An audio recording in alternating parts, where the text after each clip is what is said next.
Welcome to the Uplift, where we are uplifting our lives, uplifting each other, and uplifting our communities together. Thank you for joining myself, Cy Herrera, and Tessa Savala here, two women, two attorneys, doing it our way, and inviting you here each week to share in on the stories, advice, and life lessons we've picked up along our journeys that keep us uplifted, and that will hopefully do the very same thing for you. Now buckle in and let's get ready to be uplifted. Hello, everyone. I'm Tessa, and as always, I am joined by the amazing, fantastic, lovely, joy to be around, Cy. Thank you, Tess. I'm so grateful and honored to be with you. I hope you're feeling wonderful. I am. I have just watched an Instagram reel of a person putting on 21 colorful petticoats, like those big fluffy skirt things, right? And they ended up looking like this big ball of like fluffiness in a rainbow color. And I have to say, it was a moment of joy because they were dancing around and they were so happy. And watching it was so happy because there was like all this fluffy rainbow business going on. It was just fantastic. I love it. The power of fashion. Right? And just like those moments of joy, whether it's in fashion or Yeah. watching a silly video or just doing something like fun and crazy and that is not something that we can count as productivity or checking off our to-do list or building our careers or I don't know what else we keep track of. I feel like we keep track of everything, whether or not we intend to, or we do it as a revolt, or we do it because that's what we think life is supposed to be about. But I just feel like we are drowning in what we need to be doing as opposed to what brings us joy or what we should be doing to bring us rest. Yeah. Mm. This week, I feel like I read so many news articles about how either the flexibility of having some work from home, like healed people's hearts and like physically healed people's hearts because you're avoiding the stress of commuting or the parts of office work that aren't really productive and can drive you crazy, right? Like we've all sat in the meeting that lasted 4 times longer than it needed to because people started talking about the same thing in 8 different ways and nobody was just like, hey, we're all talking about the same thing, but we're really just bickering about everything. But also That's a like good just one. just like stopping and like smelling the roses. I don't know if we're doing enough of it. And doesn't and I guess this goes to like a lot of our conversation in self-care, right? Like, is it something that requires a checklist and, you know, 10 hours of a day, or is it something that can be handled in, 2 minutes? Will that have the same benefit Mm. for you? Like, basically, can you Mm-hmm. microdose joy and relaxation? Mm. Like, is there a cat nap for joy that like cleans your head out and gets you ready to go to accomplish whatever you need to accomplish, but also just like makes you feel better. Yeah, I love it. And I mean, I feel like it might be the only way, frankly, every time Right. every t every time we, like, try to conceptualize, "Oh, I'm gonna do this big grand plan for self-care or for," just to pursue anything outside of work or your regular routine, whatever your regular routine is. Whenever you try to adopt something new, I mean, it can be so daunting, right? I mean, I know Hmm. it's been, I've failed, if we want to use that word, over and over again, Who trying hasn't? to incorporate, yeah, exactly, trying to incorporate a new habit of some sort. And it just, it doesn't happen, or it happens for a short time and then it just conveniently goes away, never to be thought about again, right? And so I love the idea of a microdose. I love the idea of just like the tiniest little win or the tiniest little just tweak in our day, and especially like one for joy because again, and yes, it's so important and we should be prioritizing it, but it can feel really daunting even to think about how to do that, especially if it's not part of your regular practice, right? And so thinking about ways to, or just finding ways, even randomly, I feel like the idea of whenever there's a chance to take a little moment of joy, like take it, just a moment of joy, like just a moment, something that you won't miss, something you don't have to plan, extensively for, something that you don't have to schedule out in calendar and make lists for, like just anything. When I read what you sent about microdosing joy, it made me think about like what could that look like, and I mean, I started thinking about just the smallest things, but one thing that came to my mind was when they talked about, I think maybe giving or, doing something kind for somebody else.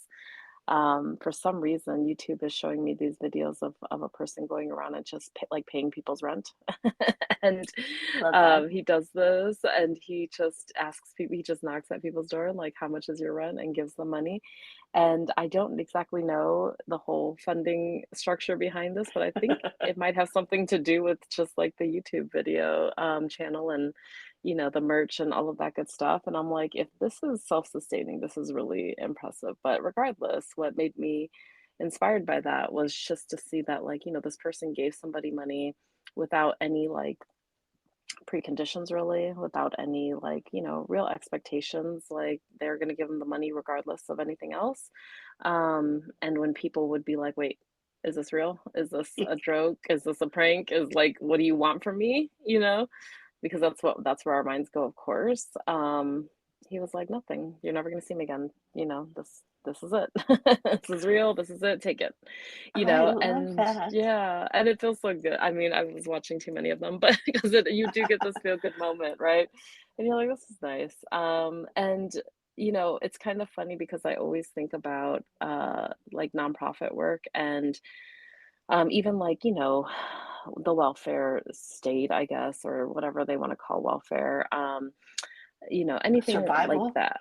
Yeah, exactly. If that, it's really in this country, nothing even close. But at the same time, like giving money to people for free is always a controversial thing in this country, which I think is, Yeah. obviously steeped in our history of racism. But, besides that, I just find it interesting that, like, giving people money is a big deal. And I remember a friend of mine as well telling me that, like, he you know, felt so good giving people money on the street that he just started putting more and more money in his car to give away.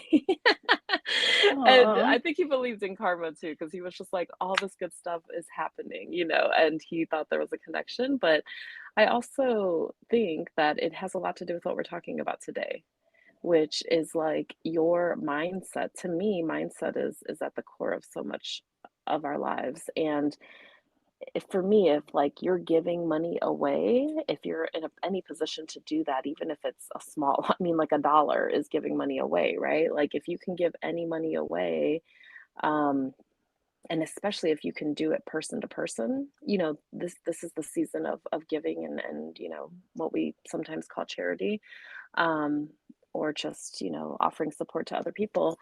And um, a lot of times, people write checks, and that's a beautiful thing. It's such a necessary thing, especially to support your local nonprofits doing the good work. Um, but this whole conversation made me think about the joy of just like one on one, person to person, like just doing something kind for somebody else. And it doesn't have to be money. Obviously, there's so many ways to be kind. But that's just one of the examples that came to my mind of like I'd never carry cash, and I could just be intentional about having some cash in the car. Like that's pretty simple. Or I used to give water bottles away, when I'm driving, and especially in the summer when it's really hot out here in Texas heat. But yeah, just being thoughtful about that, like just setting yourself up to have like those little moments of of kindness. It's actually a gift to you. Like you feel great, and Mhm. you help somebody out. They feel good. I have a similar addiction to videos of this landscaper who goes Oh to yes, houses that have cuts the grass. overgrown yards. Yes, and cuts the grass, Yes. and you see it's not only like cathartic to see like how Mm-hmm. lovely the property looks when everything is like, you Yes. know, back to its groomed state, shall we say. But it's the joy in the person's face when they see, oh wow, look, my property has been, restored to how I remember it. And Mhm. I can't imagine this level of like happiness and pride in yourself and Mm.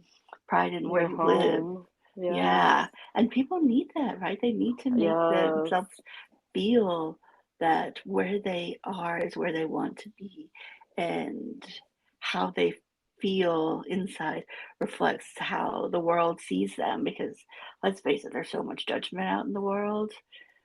you Mhm. you want to be seen for who you think you are, and I think that's something that is true to everybody, right? Like, well, I guess maybe the narcissists who are trying to like manipulate people don't want to be seen to either. So loophole. But other than that, like I think the Just the average outlier. Yeah. right? I think the average lovely person wants to be seen by the outside for who they are. And that moment of joy when that person opens their door and like they can see their Mm. sidewalk to get to the road is just Yeah. like, wow, lovely. And It's it's so just like beautiful. so beautiful. And as you pointed out, there's ways to bring that joy to people without like a transfer of funds. This guy's just volunteering his services. Have no Mhm. idea how long it takes him to do it because it's not in real Yeah. time, but it is it is a moment of joy for people who watch. It's a moment of joy for the people who receive this benefit, and it's a moment of joy for the person doing the work. It's just like, wow. Yes, win, win, win. Like that's the Yeah. goal, yeah. And you can always like, think about your own special talents too. Like there's just so many things that we can give and that do not have to be money. And it was kind of funny. There was another video where I think the guy was just, just finding people in the community really to give money to. And there was a guy who was had something like a little machine, like a little tractor or something, and he asked him, "What are you doing out here?" And he said, "Oh, I'm just picking up the trash in the neighborhood. Like there's all this trash and nobody picks it up. It just goes into the water." And he's like, "But why are you doing this? Who told you to do this? Or like who are you working for or whatever?" And he's just like, "No one. I'm just gonna do it because no one else is doing it," type of thing. And that was really inspiring to me in a way because I just thought like, you can just do something because you see a need. You can just do something without anybody having to tell you or it having to be an exchange or a transaction. It can just You be could do it because without you want it. putting it on Yeah. YouTube or putting it on social Yeah. media. And Like, this guy was so not like he was yeah. He was just minding his business. He was just out there on his own, and if someone hadn't come along with a camera, like no one would ever know that that ever happened, except for the people in the neighborhood that are so directly impacted, right? And I think that's the other part is like we often think like somebody else should be doing this, somebody else is coming to do this, it's somebody else's responsibility. All of those things, like we could change that, we could turn that on its head, and we could just decide to do things and just do them. We don't really have to wait for anybody else. And so I just love that kind of like taking agency and taking pride in your space and in your neighborhood and in your community. I love that part. I this made me think of, as we seek joy and happiness in any form that we can find. I vaguely remember, like in my teenage years, maybe early 20s, that I had this notion that to be happy was Hmm. selfish. Is that something that Hmm. ever entered your head? Mhm. Oh, yeah. Yeah, yeah, yeah, yeah, because, I mean, you have to I think the prevailing messaging I was just talking to a friend yesterday about that term I told you about, that Marianismo, Yeah. especially for Latina women, it's like the whole thing is like you should be giving, sacrificing, martyrdom, like, I mean, like, lay down and, serve everyone else, don't even worry about eating, like, like, all of that is, like, always giving, and so, wanting to be happy, I mean, I feel like I'm living that, like, thing of, like, should I be feeling guilty that I'm pursuing anything for myself? Like, truly, every day it's, like, a thing because that is always the messaging, especially for women, as far as I can tell. And so, the idea of selfishness, I think, is the thing that kind of pulls us back and holds us back from what we're talking about, which is pursuing joy, pursuing self care, pursuing our wellness, even. right? Because Yeah. you're supposed to put everybody else first. And if you're doing something for you and the messaging is that it's selfish, I mean, it's just so terrible. I mean, this is how we end Horrible. up with so many people that are, sick and like literally burn out. Like we talk about burnout, but I mean, like they're literally burning out. Their bodies are breaking down. Like I had to start telling my mom, like, hey, stress kills, like, because she thought it was okay to like be stressed out all the time or like See? it's yeah, and I'm just like you have to know that like you're hurting yourself too. And unless I mean sometimes we have to be that dramatic to get us pulled out of this illusion that like this is a good thing, that you're being a saint, that you're like being a martyr is a good thing. This is not a good thing. It's not a good thing for anybody really, right? Because if we lose each other to stress and I mean, frankly, like anxiety and depression, like all of that stuff pulls in when you are not taking care of yourself and not prioritizing yourself, not prioritizing your joy and your rest. Like, if that is not a priority in your life, whatever you're doing for your community, for your children, for your family, for your friends, for whoever you love and care about, For whatever you're yourself. for yourself, like you're not going to be in the same state and ability to do that forever. It's not sustainable. So, I mean, unfortunately, sometimes we have to make it an argument in that way for people to care. But, that's how strong that messaging is from society. That's how powerful and how incredibly ingrained it is in us. It's funny that you talked about how women, especially, are so stressed out and are Mhm. not making time and not giving themselves permission to find a Mhm. joy or to have a moment of just being silly. Yeah. I saw a Harris poll for the state of women, and it said that 73% of millennial women say, Mm. quote, sometimes life is so overwhelming that I just want to run away. And I completely agree. Like, I've had days Hand it's like, I raised. just want to like abscond and disappear. Oh my God, it's so hilarious because I've just been telling everybody, like, is it a bad thing that I'm like just full on researching my new life in Mexico? Is that bad? Oh, see, I'm researching my new life in Canada. So yeah. Yeah, that makes sense for you. Yeah, right. I'll go toward the cold weather, you go toward the hot weather. We can visit in the US just for a visit. Yeah. But do we really want to? I think we'd rather I just come don't see you in know. Mexico. I know, yes, I think that makes sense. That makes more sense. Yeah. But I mean, it's just funny that you say that because I mean that is my reality, and I'm like, should I be concerned about what's happening right now? But I'm not the only one. That's the other funny thing. Like a lot of my friends are doing the same thing. A lot of my friends, especially my single friends, are like I'm going to like scope out things. Like they're going and scouting out places. They're like, I've never been here. I'm gonna see what that's like. Like maybe I'll live there. Like everybody is like talking about it in my circle. And I just think it's really interesting that that's a poll that's real because yeah, it really reflects what I'm seeing and I wonder what that really Yeah. means for us. And I think sometimes it's, that dramatic, I want to run away and I want to move somewhere else. But I know, especially when I have house guests and I'm feeling Mm. overwhelmed by the list that I've probably created in my head with deadlines that I have made Mm. up that I Mhm. wanted to achieve that nobody else will Mhm. notice. Slightly Right. note. Right. I still feel overwhelmed and I want to run away. And your escape is like, I just need to go to the restroom for like 10 minutes and block everybody out. Like, that desire to run away from it all can take Mhm. so many forms, Mm. even if it's like the 10 minutes to escape in the restroom. It reminds me of, like, the flight, freeze situation or fight situation, like, that's really interesting you say it that way because it's just human nature, right? Like, and Yeah. and and it's telling us something. If we're noticing that we're wanting to flee, that we wanna go into flight, like, what does that mean? Like, what does that mean as far as what we're dealing with? Like, there's something going on inside of us and I feel like it's almost like we don't even notice until it gets that extreme, right? Until we're ready to take action that our body is just pulling us to. So that's very fascinating and I wonder if that's an opportunity for us to like reflect and really think about what this means in the moment, and maybe even get ahead of it and do some reflection ahead of time. And I don't think it's like unique to humans because I have seen my pugs do it, right? Like That's true. if we have people Animal over, instinct. my the tiniest pug that we have will, like, go put himself to bed in his little toy bed that he likes to sleep in, Oh, because he's like, "I've had enough." this And is my too older much. Yeah, and my older pug is like, "I'm gonna go sit by the door to the garage, which leads me Mm. nowhere, but I know nobody will go near it, so I can just sit there in peace." And I'm like, "Huh, maybe I need to, like, Fascinating. maybe maybe this, like, desire to seek joy or quiet or peace or whatever it is that Mhm, you need is, mhm. like, this our lizard Universal. brain, right? Yes. Like, and we need to stop overthinking things, and we just need to be Yes. instinctual and, like, Follow your "Okay, instinct. Yeah, I love yeah, that.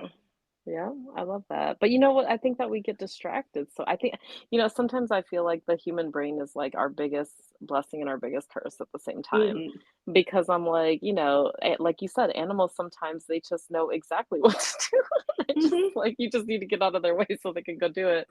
But humans, it's like we have our instinct and then we like overthink it. Like yep, like I mean, I've always try to encourage people like listen to your gut, like get more in tune with yourself. And, I need to practice what I preach too, because, meditation helps me get there a lot more clearly. And I don't do enough of that. But I mean, if you really do it and you really like just go with it, I mean, I feel like every time I deny my instincts, I regret it. And every time I go with them, like I'm grateful that I did. And it's funny because we're taught also, like, I always I always laugh because 'cause I'm like, "Why did I ask you?" Like, I always ask people, like, "Should I do this? Should I do that?" Even though I know what I wanna do, and then I do mhm, what they say because I'm like, "Well, I checked with them for a reason," and then I'm like, "Damn it, why? Why did I even ask?" Like, yep, I need to trust myself, and it's not easy, and if it's not even easy, if it's not easy for me, I know it's not easy for so many others, and it makes me question, like, why do I think I need the permission and affirmation of other people? Like, why don't I trust myself? Why don't I believe that my instinct is good enough? Why do I not believe that I know enough, that I, have enough information or that I have enough good direction or judgment, you know? And why are we taught to like not trust our own judgment? I just find that fascinating too. I think you raised such an interesting point about whether how we were taught Mm. to avoid our instinct. I It seems to me that, like, as kids, we were really good at figuring out Mhm. instinctively what we needed when we were thirsty, when we were hungry, when we were tired, when we wanted to just have fun, right? Like, Mhm. and we thought it out, we did it, and we didn't question it.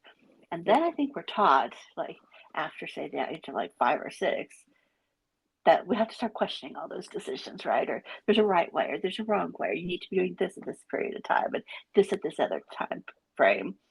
Yeah. And then I like to think as we get older, at least I think once I hit 30, I started realizing, huh, maybe I need to start trusting my instincts more. Mhm.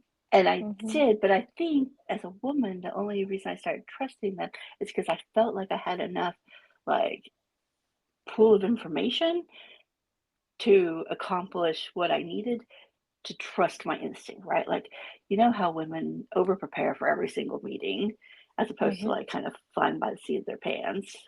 Right. I feel like for my ability to trust my own instincts, I needed that over preparation Mm. that I thought I finally had to start trusting my instincts again. And I have, and it's been like crazy good, but Mhm.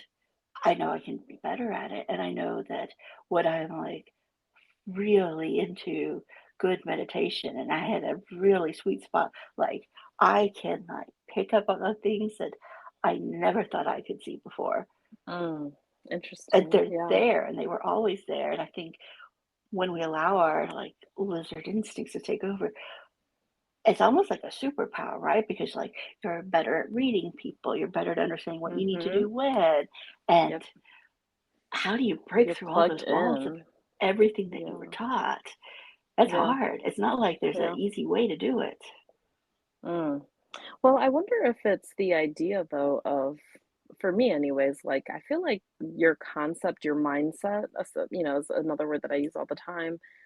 Almost your philosophy on things makes all the difference in the world, right? Because Mhm. like if your mindset is that Okay, when I go into decisions, and I know people that like literally they say this out loud, they articulate that this is their philosophy and their mindset, that and their practice of anytime I have a big decision to make, I go and I ask everyone, important in my life, and then I take all of that and I consider it and all of this good stuff. Like everyone has their own like process. And I don't want to take that away from anybody, but at the same time, I wonder if we tweak our philosophy to say that, I'm the expert in my own life. I'm the expert. I am the most expert of the experts in my Yep. own life, right? And everyone else's thoughts and opinions, I will seek them when they serve my formulation of decisions about my life. But I am ultimately the expert. I know more than anybody else.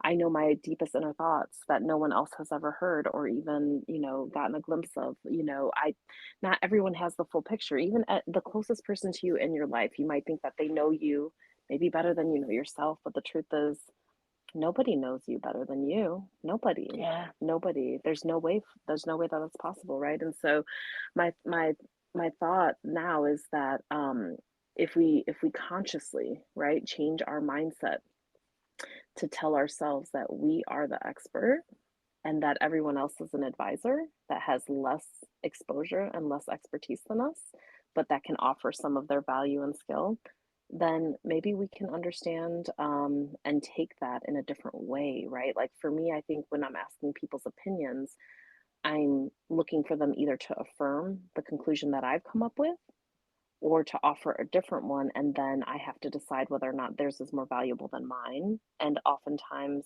I value theirs more because I'm thinking they must know something that I don't know. Like this is me just saying this out loud for the first time because these are not the thoughts that I have when I'm doing it. I'm just literally like thinking about it right now and understanding that like this must be the assumption that I'm making for me to go with theirs over mine, right? And so we have to be conscious about it and maybe change those assumptions and tell ourselves like no, we're the experts in our lives and we're in the best position to make the best decisions.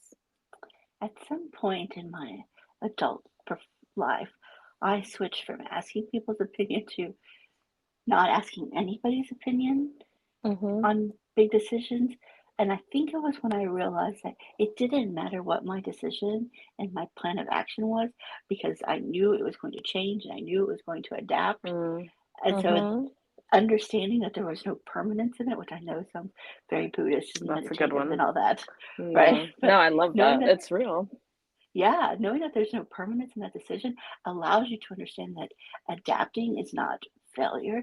Changing the route entirely is not failure because there Right. is no failure. There's just this constant change. And that's great and that's life. And it allows you to take in information when you want to and to just trust yourself when you need to. Yes. Well, I love that. I love also the practice of just not asking anybody. And I think it was probably I'm- born out of my being frustrated by hearing some of the responses like, right. why am I And they're even talking to you? discouraging and Because you're that like, makes yeah. no Well, sense. that's what I keep saying. Like, why did I even ask you? Why why did I ask? I don't know why I asked. Like, I felt great about my plan just a minute ago. Now I'm like, don't feel good about it, but I'm gonna do it anyways because I know it's the right thing, or you just messed me up and I did the wrong thing because you told me to. But I love the idea too of like maybe we make a conscious decision to stop asking. I mean, I feel like of course there are times when you really need someone to listen to you, and Yeah, maybe that's what we're really seeking, honestly, because like for me anyways, the way my brain works, I'm more of an extrovert and the way that I work my thoughts out with someone there. And it's funny to me though because as I'm speaking my thoughts, usually I'm answering my own question. So I'm not really needing someone to tell me the answer so much as I'm needing to work it out myself out loud. So that's an interesting part too of like maybe we're just asking people to play the wrong role. this is interesting because this makes me think about, you know, when you're explaining like what's going on to a person, and sometimes they give you advice and sometimes they just listen.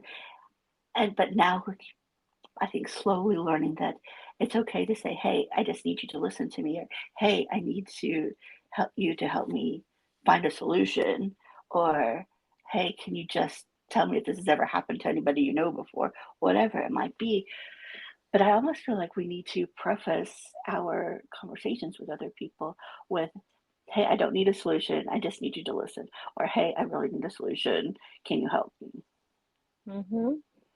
Which I think Yes, it works for our like personal lives too, right? Like sometimes you just want to absolutely. unload the crazy stuff that happened in your day, but you don't need it fixed. You just need to get it out. Yeah, absolutely. And I mean, have good friends that are willing to do both or have people Right? if they can't, if you have a friend who always gives about like maybe you go to that person consciously with the intent of like I know this person is great at giving, building solutions alongside me like this is who I'm going to go for when I want that. And here's where I'm going to go to like find a great listener, somebody who will just sit next to me and hear me and let me talk. I mean, you really have to be thoughtful almost about where you're going because you want something that's going to serve your purpose. You don't want something that's going to serve someone else's purpose, which I think is often what happens, right? When we're not thoughtful about it. So Uh, that's why, yeah.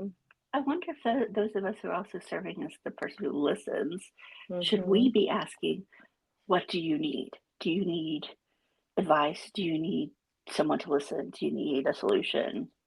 Hmm. I think absolutely because this is not everyone's practice. I mean, obviously, we're talking about how to make it ours, but um, I think, we're just used to nobody gives you a playbook even on how to really, relate to one another. And everyone is different in what they think a conversation should look like. So, I think very much that. I think we should all get in the practice of setting an expectation for a conversation if it's possible. I mean, I know that it's not organic, it's not the most natural thing, but especially when somebody comes in, like when someone comes in hot with like, here's this big thing that's happened, or here's this drama that's happening, or here's this problem that's happening, or I'm so upset, or I'm freaking out, or, when they come in with like a big emotional response, especially, or a big problem, or something's like weighing heavy on them, for those kinds of conversations, I think it really is important because we can really do more harm than good if we're not careful.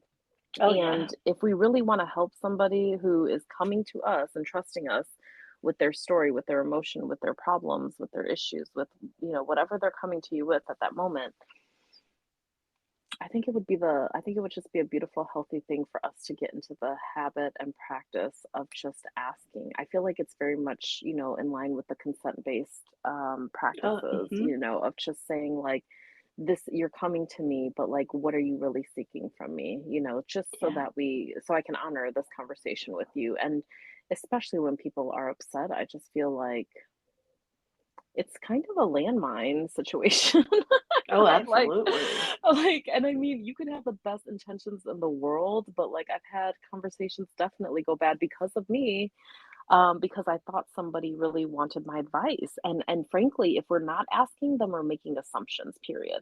Like, you're making assumptions. You can make all kinds of assumptions in this, but I mean, that's what's happening. If someone comes to you and they start telling you about their problems, a lot of us assume that they want what? An answer. They want a solution, they want advice, Hmm. like, that's just our kind of, like, human nature of, like, well, at least for me, there's a problem, gotta solve it. Like, I'm a problem solver, that's what I do, and so it's just natural for me, and so it would be harder for me really to hear somebody's problems and not offer advice and answers and all my thoughts and opinions, right? And so I would have to I think that's and like I said, it can be harmful actually, especially for somebody who really like let's say somebody comes to you and says, I have this thing I have to do and I don't want to do it and here's all the reasons why and I hate it and blah blah blah. And then you say, well, like here's this way to get out of it, here's this way to do this instead or whatever. And they're just like, no, I actually have to do this. Like it's already a thing. Or like I've decided I'm going to do it and now you're just making it harder for me to do what I need to do. You know what I mean? Like you could just miss the mark entirely is my point. And so I think asking questions at the top and then asking questions throughout, like asking consent-based questions throughout is actually a really good practice of just understanding what's going on in this conversation, what's going on with that person, and how, if you want to help this person, how you can actually, serve them and serve their purposes. Because if you're just saying your opinions because it feels good, then you're really serving yourself, right? And we all should remember that when we offer our opinions, it is our reflection on the world and not that other person's reflection on the world. Hmm. Yeah. It's tricky, right? Yeah. It's tricky to give yourself permission to make decisions for you. It's tricky to allow yourself to have moments of joy because of all this societal coded puritanical stuff that we get taught. And Hmm. wow, like I read to remember FOMO was a big thing like a decade ago, right? Hmm. Now I've read that there's JOMO, which is the joy of missing out. And this is Mm. something that my ambivert heart can get totally into, right? Like the notion that that we can find joy in not being the person who is, you know, In attending the everything, event doing or, all the things. in the Oh meet. my God. Yeah. I'm calling it the It took, retreat. It's another retreat for me. But yeah. Because I mean, I think about it like young professional me was all, I can't believe I'm not gotta included in go. that meeting. Yeah. And then I realized, then lawyer me kicked in. I'm like, if I'm not in that meeting, that means I have no knowledge of it. That means Mm, that if something bad comes out of it, I have no knowledge and I'm totally safe, mm. which was really good when you start working in politics. 'Cause you're like, sometimes I do not want to know what the planning Don't is. wanna know. Not at all. hmm Don't tell me. And I feel like that's kind of the way of life, right? Like, Mm. I think we need to be okay with knowing that we don't need to be everywhere all the time or be all Doing things to all everything, yeah. people all the time. Oh, Yeah. social media makes this so much worse though. Oh my gosh. This is why I literally try to like limit my social media. Like I don't get on there every day. I cannot because especially right now it's like gala season. Everyone is going to every freaking event in existence and I'm just like, "Oh, I missed 3 events in, like, 2 days. It's just, like, ridiculous. I'm just I can't even keep track of the invitations, and so I'm just like, and not even galas, but just, like, events, like, there's just things going on, gatherings happening all the time, holiday stuff, fundraisers, all the things, like, there's so many things, and, for me in my life anyways, I did feel this, like, sense of urgency and necessity to be at all of these places. But, what I've realized, even with events in general, like even going to like, for example, conferences and conventions, I've noticed that there's been a shift in my strategy, right? I used to have a strategy of like, I have to meet as many people as humanly possible when I go to these things, and I'm gonna get everybody's information, and I'm just gonna win at like number of like literally quantity of people that I'm stacking up, in my contact list. And then I realized that like I had like, and I still do, it's so hilarious to me. I have like all these little jars just full of people's business cards and I don't know who any of these people are anymore. I don't even know who they are. I don't remember where I met them. I don't know, we obviously didn't build a relationship. I don't remember them at all. So, what I concluded from that is and just from understanding like, what relationships have really been, of service have been rewarding is it's not about the number of people that you meet or the number of events that you go to or the number of, just interfaces that you have generally. But it's really about how meaningful they are and how many, not even how many, but like, can you have a meaningful connection? Can you get hmm one meaningful connection, period? And it doesn't have to be at an event anymore. I just had a lovely conversation with, I mean, granted, I did meet her at a conference, but I had a lovely conversation, a more in depth conversation with this brilliant professor just this week on video. We don't live in the same city, but I got to meet her virtually and, I met her at the convention, but it was a very much like handshake, good to meet you. Let me get your contact information. We didn't make a connection. now that we like took time to step back and make time for each other and really have a full conversation, I feel like one-on-one conversations are the most powerful thing to me now. I used to want to speak to crowds or, network with everyone, like I said. But just making time for one-on-one conversations and then just really like seeing through, one or two or three or, whatever is a reasonable number amount of time for you to actually dedicate time to the same people to build on that relationship, to build on that initial connection. Um, that goes so much farther. It becomes so much more impactful and it becomes so much more rewarding. So, in general, I've realized, like, anytime I wanna go meet people, there are ways.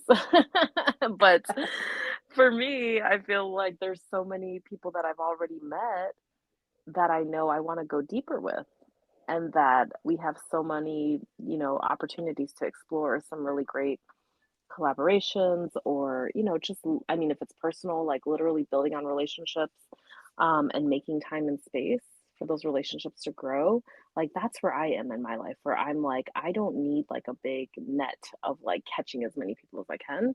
I need to like go deep with people. So like, who am I really excited to know? Who am I wanting to intentionally build a relationship with, whatever kind of relationship we're talking about?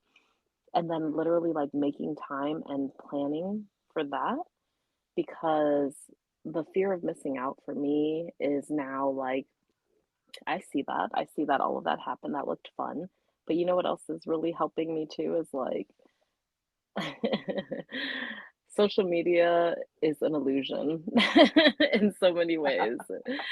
And what I've realized is like being kind of conscious about things a little bit as I'm doing them. I have been noticing like when I'm in an event and thinking about just like what does this event look like to the outside world that didn't make it on social media, and really checking in while I'm at the event to like feel how it felt to be there versus how it looked on social media. And I don't know where that came from except for like I just noticed, people posting photos and videos even of me and of, the events that I've been at, and me thinking when I'm looking at them on social media like, huh, that gives this impression. and and I was there, so I know what it was like. And so I just find that fascinating. And I also just kind of, if you can't tell, I kind of like have a very like love-hate relationship with social media because I feel like, instead of living, a lot of times we're just taking pictures.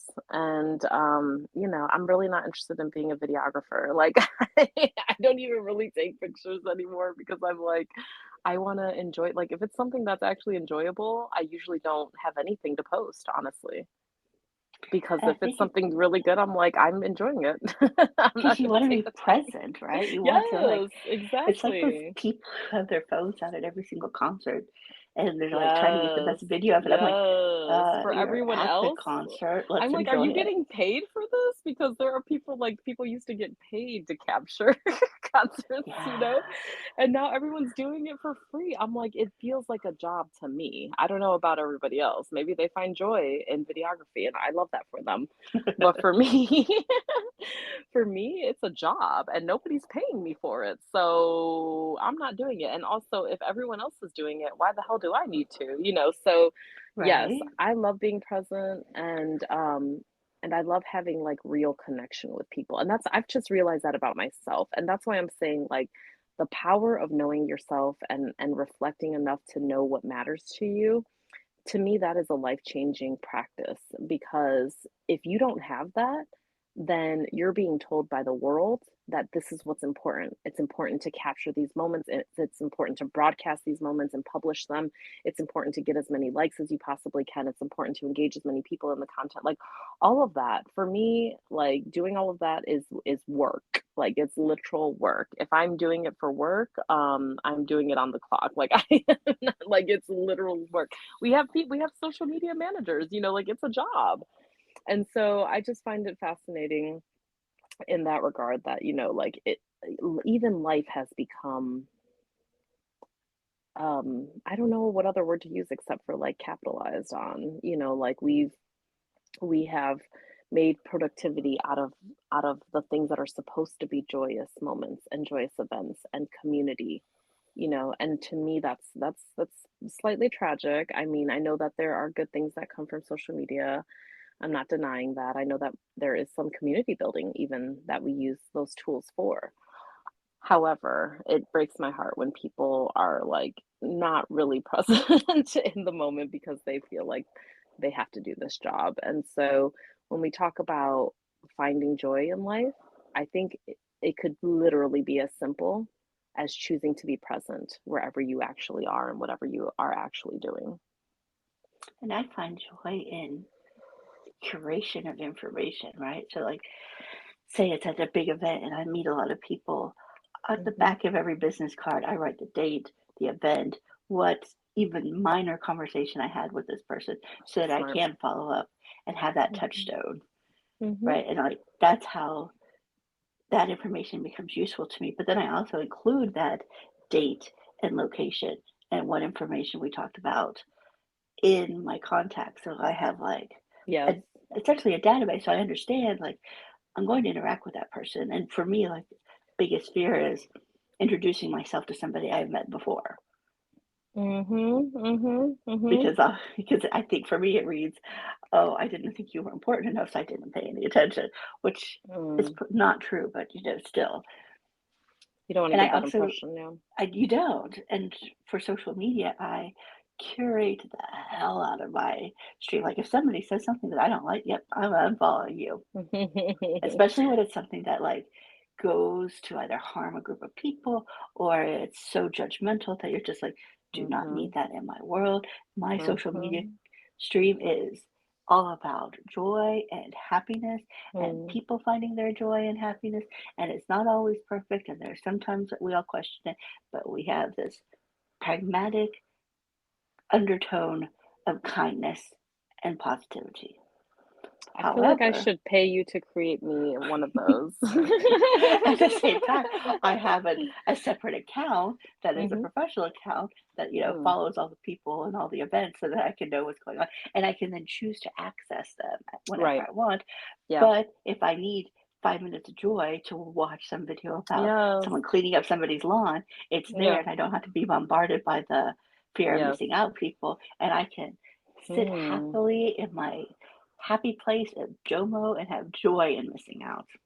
Oh, I love that, and I also have done something similar, I guess, unconsciously maybe, but, you know, I love culture. I think culture is one of the most beautiful gifts in this world, Same. and so I created an Instagram page to celebrate culture, and I just walked into that account with so much intention, that I love everything when I'm in there. It's like all that's in there is culture and it's mostly like local culture. It's very specific to the, you know, our culture here in Texas. And so I love it because I'm like, I'm connecting to the people who also share this. And it's only people who like I've literally like met or I know them in some way, like that I will actually like include in the account. But just because I mean they can follow this account, but I only follow people who I've actually made a connection with because I want to like know this community. Like I want it to actually be a real community, not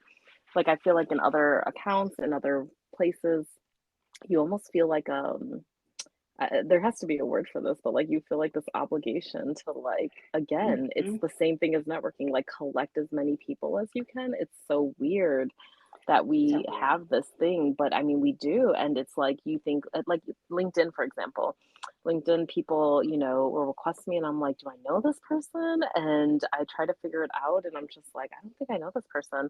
But sometimes I'm like, oh, well, maybe I should add them because this could be a good opportunity. And like, you know, all of these thoughts go through your head. It's a little stressful, honestly. And so It is. I think that you have to really, like you said, have all the intention in the world and then be very clear with yourself like why are you here, why are you even using this platform, you know, what are you coming to gain from it, and be intentional about it because otherwise if you just let social media kind of push you around, oh lord, it's yeah, it can get fascinating and very kind of scary and very quickly because you It can don't make you want to run away. Exactly, and be overwhelmed, right? And I mean, Yeah. the what do they call it? Death scrolling? Like, it just Yep. it goes on literally for infinity, which is terrifying in itself. There's no, like, opening and closing, there's no beginning and end. There's no healthy, start and finish. That's natural. There really isn't. So it's kind of about like life and relationships. It's like you have to develop the boundaries or there won't be any. So true. And I think, you know, we've talked so much about that and the curation of who we're around physically and who Mhm. we rely on for advice. But Mhm. it's really everything, isn't it? It It's is. like the choices you make about how you spend your time and what social media you have, how you find your joy. Like, Mhm. it is so much. And there's like that almost lack of instinctual, hey, is this Right. benefiting me, like from an Right. instinctual standpoint? And hey, is this bringing me joy from an instinctual standpoint? Mhm. Yeah, it's really interesting because we it seems like we're driven by what we have to do more than what you just described. Hmm. Right? Like it seems like we're naturally driven to like what needs to happen. What do we need to do? What do we need to address? And it's just human. There's just a lot of humanness going on, a lot of, or maybe animal, nature, just natural stuff happening in us that maybe we can't necessarily like, we can't control it 100%, but we can notice it and then we can have intention in the way that we consciously move through the world and build the world around us, right? Like, I mean, even when you talked about curating your happy page, um that was something that was very intentional. I'm sure Instagram didn't like create that for you and say, here's all the healthiest things for your mind. They didn't do that for you. No one's doing that for us. So we have to be very intentional. And to your point, we have to do it throughout our entire lives, whether it be, virtual or IRL experiences, relationships and in work and everything that we do. And intentionally like inserting joy into there, even if it's the tiniest little bits of joy. Um, I think that's such a wonderful goal that is not so stressful. And I also like, I kind of like the idea of not even defining it. Like, I know that sometimes it helps to have a practice where, for example, you have the dollar bills in the car or whatever is going to set you up to have those moments. Fabulous. But also, like, just having the concept that, like, I don't know, maybe I'm gonna do one thing that brings me joy every day, even if it only takes 5 minutes or Hmm. what, like, just like you want to eat a piece of chocolate. Like, I mean, just whatever the day brings that you're like, oh, this will bring me joy, I'm gonna do it. Or like maybe I got to the end of the day and I haven't done anything for me, and I have this concept that I'm gonna do one thing for me every day, even the smallest thing, and then maybe you treat yourself with something, whatever brings you joy. But there's so many ways. It could be playing a song on the piano, it could be, making your favorite dish, it could be helping somebody out, it could be anything. It could be watching a silly YouTube video, like, or or going to your happy Instagram page. Like, it could be anything in the world. It could be Hmm. running, like people get joy from all kinds of things.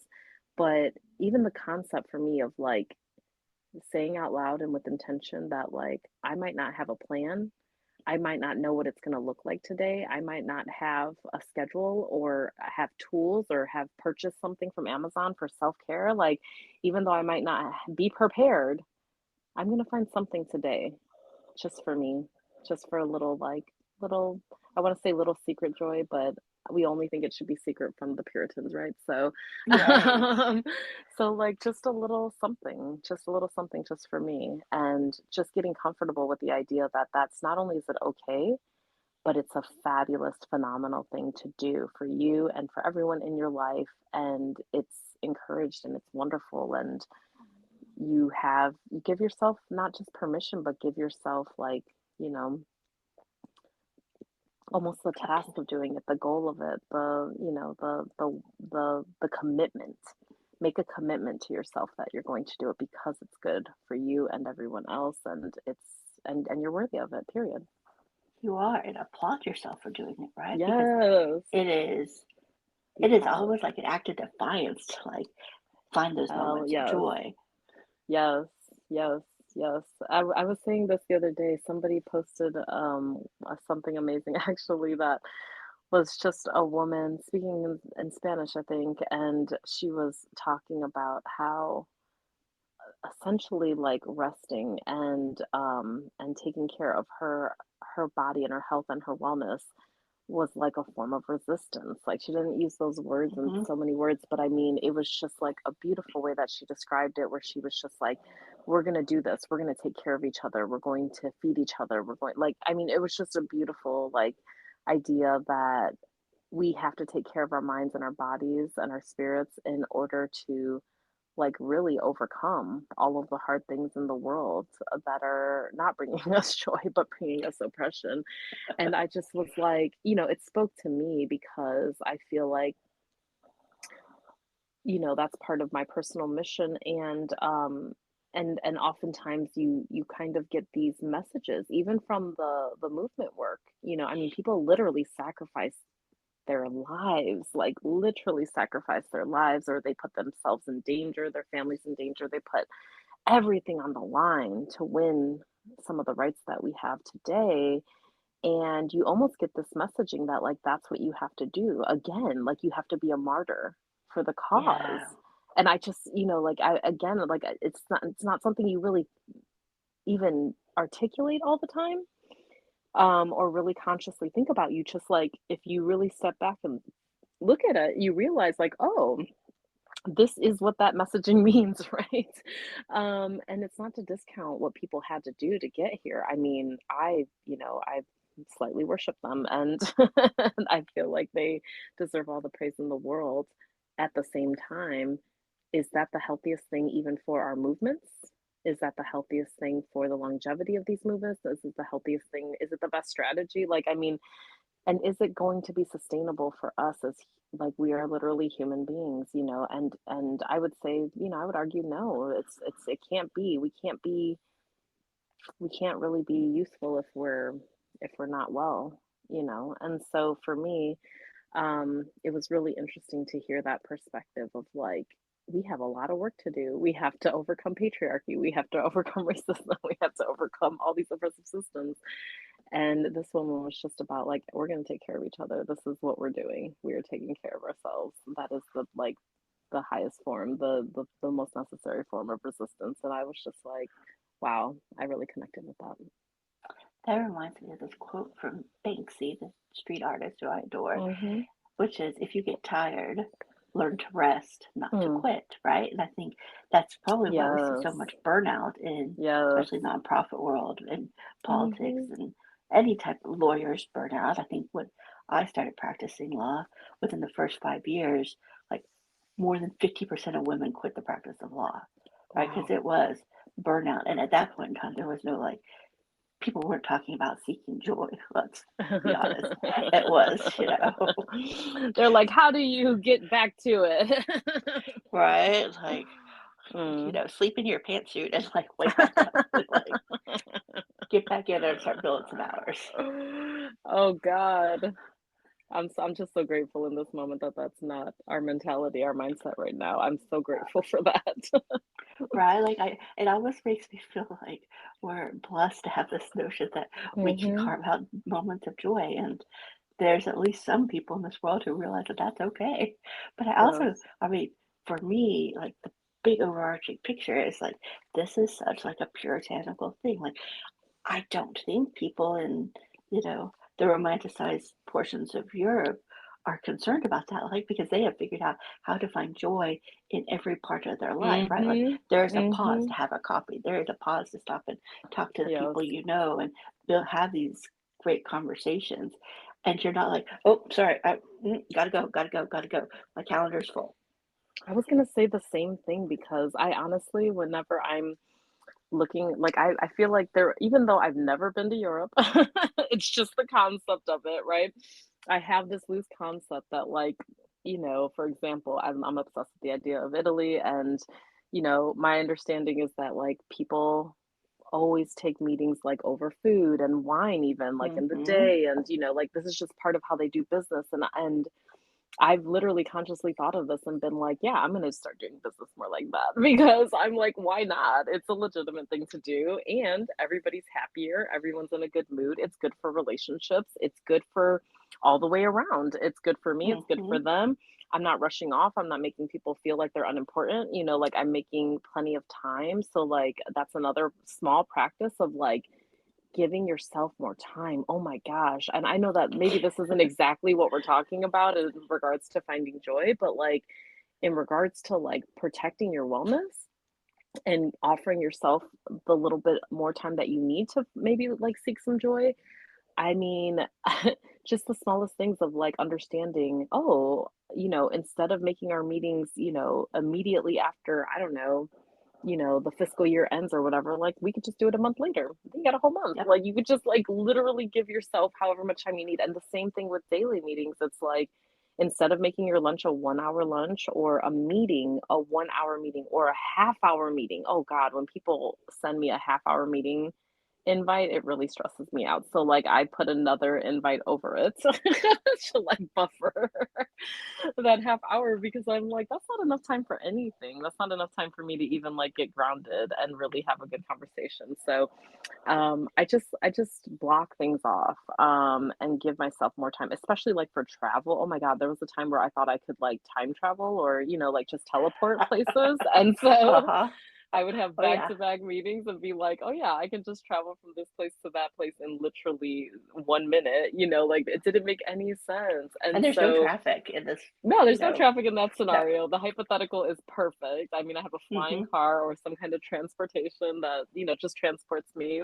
And so, just that kind of thing. Again, it's like being mindful about your humanity. I think just being mindful that like we are not I don't know. I don't even know anyone that would be able to do these things. Sometimes, I mean, I laugh at myself when I look at my calendar and I see like, I don't know, I have like two or three things booked at the same time. I'm like, yeah, I guess I just planned on like, cloning myself for that hour. I don't know. Like, just like, what am I thinking? And it's that idea too of just like, overbooking is important just having a backup to like or like God forbid you have like a free hour in your day. Oh my God. Like so I've just been trying to give myself more grace and like literally give myself more time because like you said, a lot of this is just self-imposed. I mean, most of it honestly is Mhm. self-imposed. And even though we have goals and yes, we have outside forces that say we have to do this or that, I still think a lot of it is self-imposed, right? Like, I mean, if you really broke it down to like the things you absolutely had to do and had to do, meaning like they are time sensitive, it wouldn't be everything all day. It just wouldn't. It really wouldn't. And Correct. and And and we really fill that out like on our own. I like those 30-minute meeting requests. Let's hmm face it, that could probably be handled in a text message or an Mm, email. that's also real. Yes, like let's talk about that. Why Yeah, are we meeting then if it's just this? Yeah, that's a very good point too. And and then we have to think about like virtually things are different too. The whole absolutely. culture is different being virtual versus in person. So I like the idea, like there's so many good practices around like being, having a practice in meeting spaces, whether it be virtual or in person, like are you having some moment of intentionality, of grounding, of, defining the purpose of this meeting? Like all of these different things that could really make your time worthwhile, right? And then like, I don't know, just it just makes me think as we're talking about it how sacred time is and basically like how we should almost like embrace negative calendaring if that's a thing. Like I don't know why, but I'm thinking about Japanese aesthetic and like negative space. And Mhm. my calendar is more like maximalist right now. But it would be so kind of beautiful to think about like, oh, thinking about the negative space, like how much negative space can I create in my calendar? And like, I don't know. I for some reason I'm thinking that that could be a mindset such shift. to where we actually like have that as a goal, and we have that as I don't know, just like a value almost, right? And I think that's the difference is like there are goals that you have to reach, and then there are values. And it's like if you value your self-worth and your wellness, then joy becomes a priority, and if you value your time, then negative space on your calendar just becomes a practice of, this is a priority for me. But until it really is a value, there's no reason to commit to it, right? Yeah, and I think you like hit on the overarching, I guess, point for our entire conversation, which is intentionality, right? Whether it's your Mhm. work schedule or it's finding those moments of joy or it's what your social media looks like or what your day looks like. Like, Mhm. do it because you want to do it with the Yeah. intent of doing it for that reason. I Yep. just found a report where scientists, quote, found that just one small thing, doing one small thing every day to make yourself happy, they say can boost your mood by 25+% a week. Wow. Then there's a quote from a researcher: it could lead to greater well being, better coping, less stress, and more satisfaction in your relationships. Nice. And I think that's right, right? Like the days where we find time for joy, I feel like we're nicer to ourselves, we're nicer to the people Mhm. around us. Mhm. Maybe nice is not the word, maybe it's kindness and not nice. It's just like everything just feels a lot better. I love that. I love that there's scientific proof for those of us who need the data. Yes, data nerds Speak to my unite. data nerd heart. I love it.